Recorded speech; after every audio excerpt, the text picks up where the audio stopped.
joined by Ammar Kahif. He's Executive Director of the Omran Center for Strategic Studies and a member of the Syrian Forum. Many thanks for joining us, Ammar. Thank you, Annie. We are now starting to see the first casualties from this Turkey military operation in Syria. We're hearing reports of 35 Syrians. One Turkish soldier has been confirmed to have been killed that we know of.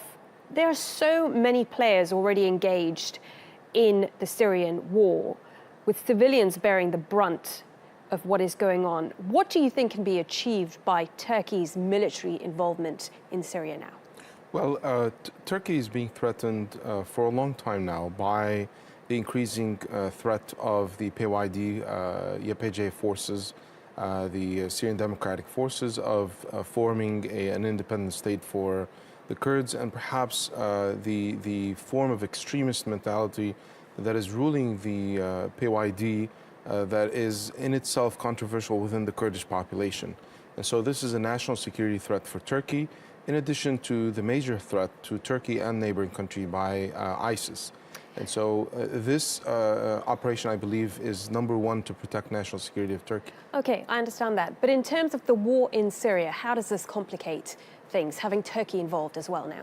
Well, any victory over ISIS and PYD is seen by Syrians as a victory for the Syrian people.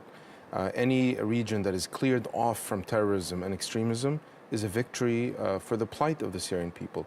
And so from a Syrian perspective, the locals are celebrating any evacuation, any removal of ISIS forces that have been occupying those lands, unfortunately, from the Syrian opposition. And so those lands were freed, were liberated by the Syrian opposition 2-3 years ago, until Daesh, ISIS came in and took over. And so this, from a Syrian perspective, is also seen as a victory. It's not a victory, though, for the people, the Syrian people and the children who are dying in the crossfires of this war. We have heard reports this morning, potentially, that Turkey's operation in Syria could potentially have led to civilian deaths. We don't know if the people that have been killed in Syria are civilians or YPG. If they are civilians, how does Turkey deal with that? Any loss of life is condemned, is not something that is welcomed by any human being, let alone Syrians that have been suffering killing for the past 6 years. Over 500,000 people have been killed by the Assad regime. The strikes by the Russian operation and the regime operation has killed more people than ISIS itself. And then comes ISIS on third scale of the killing of the Syrian people. And so any life is sacred. Every life is sacred. And Syrians look for more targeted attacks and more collaboration with the Free Syrian Army that could preserve lives of Syrians. We're hearing about talks between Russia and the United States to try and bring about some start to negotiations in terms of peace in Syria. What are your thoughts on the talks between those two countries and whether it could bring any sort of peace deal? Because there are a lot of skeptics saying when it comes to the Russia and the US, they don't see those two sides working together given their history.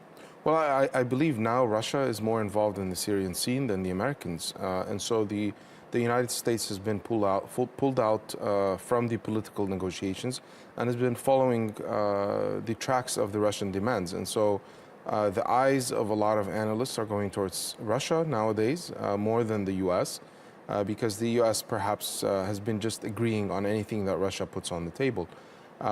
Any sustainable resolution and peaceful resolution to the conflict requires the removal of the absolute source of terrorism, of instability, of insecurity, which is the regime of Bashar al-Assad, who has been convicted by the UN a few days ago of using chemical weapons on the people, on the civilian population of Syria, not the Free Syrian Army or any armed groups or even ISIS. Look alone, all the militias that have been imported by the regime have never fought ISIS forces. And so this brings to a question, what are they doing in Syria other than killing the Syrian people? And so any resolution, any peaceful resolution, requires a commitment to the UN Security Council Resolution 2254, to the securing of state institutions to continue serving the people, not the ruling army or the ruling family.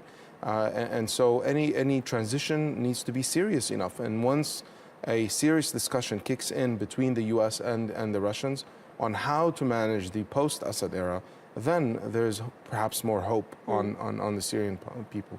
Okay, Ammar, many thanks for joining us today and your analysis. Ammar Kahif, Executive Director of the Omran Center for Strategic Studies. Thank you.